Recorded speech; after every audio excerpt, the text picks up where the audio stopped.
This video brought to you by I don't give a flamin' hot Cheeto what my ex said.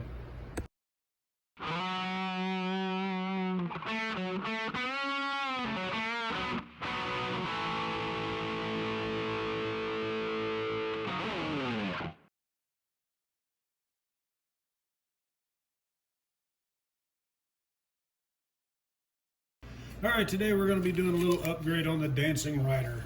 This is a set of rear drive shafts because I have actually spun out my rear drive shafts 3 times and I've glued them back together and that's just not working. So we're going to do the EA Racing TAT3 TAT3-009, the steel drive shafts. This is if you're planning on running on the street with more than a little bit of juice in there, I would definitely suggest this. Like I said, I've blown these out 3 times, so it's time to upgrade. Let's do some fast forward and try to get through this.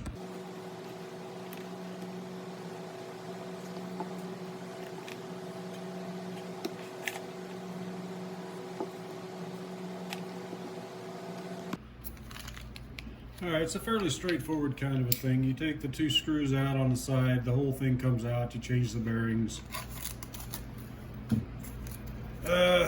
If you didn't do bearings, you should probably do that. I would suggest doing fast eddy bearings on these just because if you don't, those little plastic ones will eventually jam up. Now it comes with little spacers and the wheel drive pins and the 12mm pinch hexes for the shafts.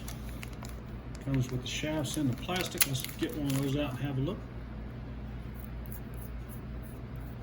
This way you can actually convert to wheel nuts instead of the single screw and washer like it comes with stock. By the way, no, these are not stock wheels and tires, but you know.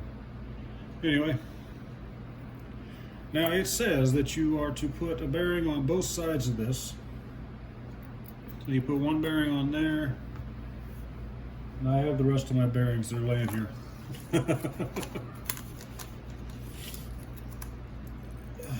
And again, fast eddy, can't beat it.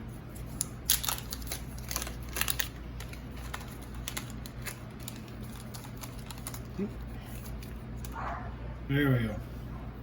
Now you got the one bearing on the outside like that, and one bearing on the inside like that.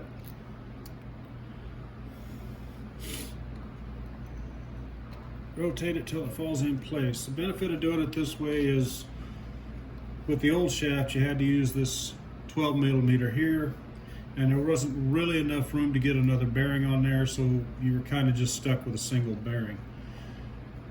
This way you get a double bearing, makes it twice as sturdy and less likely to blow out. Put your bearings on, drop your shaft in, put your screws in. Now the outer bearing, of course, will not stay in there until you get the 12mm hex bolted on there. So I'm going to do that off camera real quick so you guys don't have to endure that part of it, because I think we all know how to put on a 12mm hex, and I'll be right back. Alright, with the 12mm hex in there, it secures it pretty well. It's kind of floating in the center, so it's not actually just jammed up against the bottom the way the old one was, so plenty of travel that way. Now the directions show that you put the 12mm on, then you put the wheel on, and then you put the spacer on, or some version of that. I think it's supposed to be like that.